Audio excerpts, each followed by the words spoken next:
یو سړی غواړي چې زه له مصیبتو ځان خلاص کړم، که یو سړی دا غواړي زه له مصیبته، له غمه، له مشکله، له آفته، له یو لوی صدمې ځان بچاو کړم، د الله رسول فرمایي تاسو استغفار ډېر وایاست.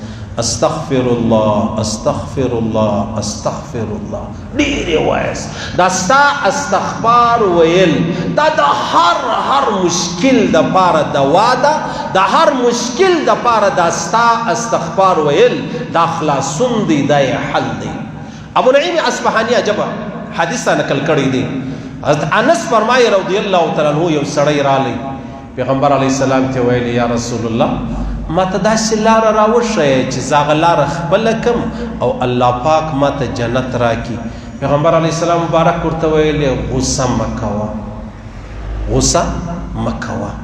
دا غصه د انسان ژوند ورتباه کوي، غصه د انسان ژوند ورتباه کوي. هر څو هوښیار سړی، هر څو عقلمند سړی په غصه کې لیونی ښکاره کېږي، په غصه کې هر څو عقلمند هوښیار سړی دا لیونی ښکاره کېږي، پاگل ښکاره کېږي. نو غصه مه کوه. هغه ویل یا رسول الله که ما د غصې د کنټرولېدو تاب نه درلودی بیا څه وکړم؟ دا خبره په غور سره واورئ. پیغمبر علیه السلام مبارک ورته ویلې د هر لمانځه، د هر ماجګر لمانځه څخه معباد یعنی فرض موږ چې موږ وکړو 80 واره استغفار وایه، استغفر الله استغفر الله استغفر الله. پیغمبر علیه السلام مبارک ورته وفرمایل ابو نعیم اصفهاني حدیث نقل کړی دی چې د 80 کالو ګناوې الله پاک د هر ماجګر لمانځه بعد په 80 واره استغفار باندې الله در معافوي. استغفر الله استغفر الله. که دالته په ناستې وایه، که روانېږې په رواني یې وایه، که دکان له ځې په دکان کې د ماجګر لمانځه بعد یې ووایه. دې سړي ورته ویلې یا رسول الله که زما عمر 80 کاله ته ونه رسېدی، زما ګناوې 80 کاله ته نه ورسېدلې، نو بیا پیغمبر علیه السلام ورته ویلې الله پاک ستا د ادې ګناوې در معافوي.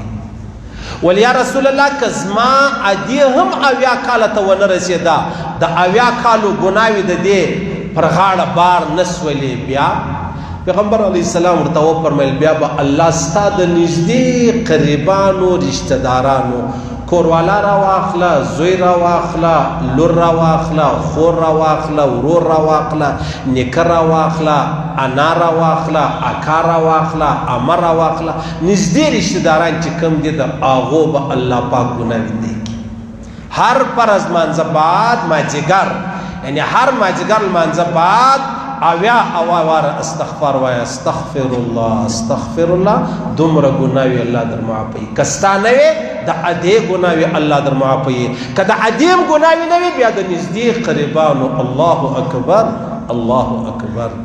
نو په موږ کې غفلت راغلی دی، موږ غافل یو، موږ ورک یو. نو په دې کې د دین او د اسلام او د علماو د دعوت والا څه قصور دی؟ قصور زما او ستا دی.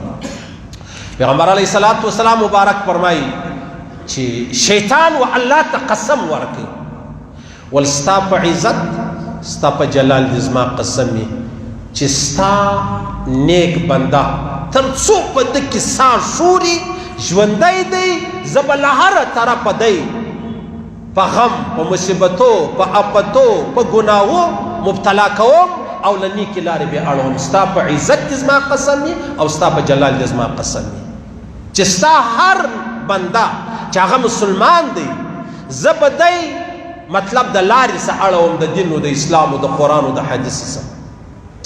پیغمبر علیه الصلاة والسلام فرمایي الله ورته وفرمایل زما دې هم په خپل جلال او عزت قسم یي چې زما د هغه بنده تر څو استغفار وایي استغفر الله استغفر الله استغفر الله زه بې معافوم.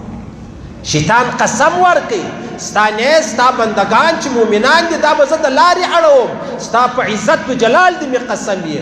الله بیا قسم ورکوي چې هغه د رښتیاو قسم دی چې زما دې په خپل جلال هم قسم یې، په خپل عزت هم قسم یې چې زما بنده تر څو استغفار وایي استغفر الله استغفر الله زه به معافي ورته کوم.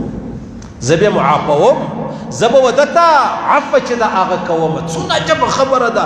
شیطان زموږ ازلي ابدي دشمن دی و الله ته قسم ورکوي، قسم اخلي او الله پاک زما او ستا پر سر قسم ورته اخلي.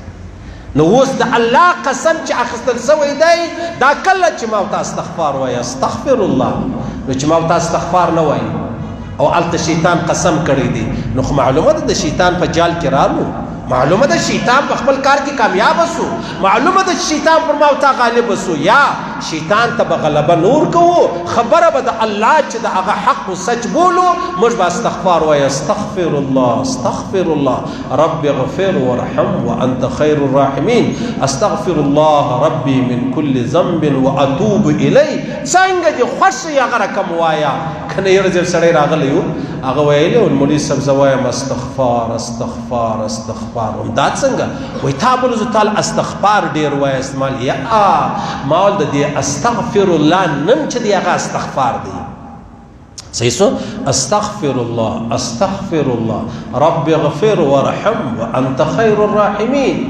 په دغه تورې وایه الله قسم کړی دی زه به تا معافوم، الله قسم کړی دی. یو سړی راغلی پیغمبر علیه الصلاة والسلام لره، های زما ګناه زه خو تباه سوم، های زما ګناه های زما ګناه. پیغمبر سم پوښتنه ځینې وکړه خیر خو ویل یا رسول الله بیخي ډېرې ګناهونه راڅه سوي دي، انتهایي ډېرې ګناهونه راڅخه سوي دي. پیغمبر علیه الصلاة والسلام ورته وفرمیل ته دا تورې ووایه زه څه درته وایم. ول څنګه؟ ول دی ووایه چې یا الله زما تر ګناهو ستا رحمت زیات دی، ستا بخشش زیات دی. زما تر ګناهو ستا رحمت او بخشش زیات دی. دا ووایه او دا ووایه الله زما تر نیک اعمال مې ستا په رحمت ډېره بروسه ده، هغه مې ډېره لویه اسره ده. پیغمبر صاحب ورته وایي د خو ډېرې چیغې ولې ګناه ګوره چې څه ګناه جنې سوې وه، زه خو ګناه تباه کړم، زه های ګناه ها ګناه درې واره دا خو الله ما ګناهې وسولې. پیغمبر صاحب فرمایي کښېنه کښېنه دا ووایه یا الله زما تر ګناهو ستا رحمت او بخشش ډېر دی. دا ووایه او بل تورې دا ووایه یا الله زما تر نیک عمل ستا د رحمت اسره ډېره ده، زما ستا پر رحمت ډېر باور دی، یقین دی تر خپل نیک عمل. درې وارې دا خبره وکول ووایه د وویل بیا ووایه بیا ووایه چې ویې ویل پیغمبر اسلام څه ورته وایي ولاړ شه الله معاف کړی ځه په مخه دې شه الله ستا مغفرت وفرمایي.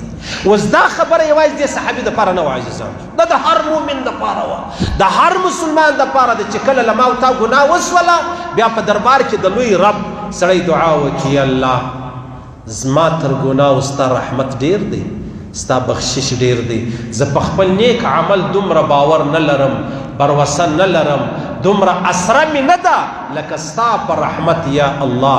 د الله رسول دې صحابي ټول درې وار بیا ووایه بیا ووایه بیا هغه چې ویل ول ځه ولاړ شه الله ستا مغفرت وفرمایي، ولاړ شه الله ستا مغفرت وفرمایي.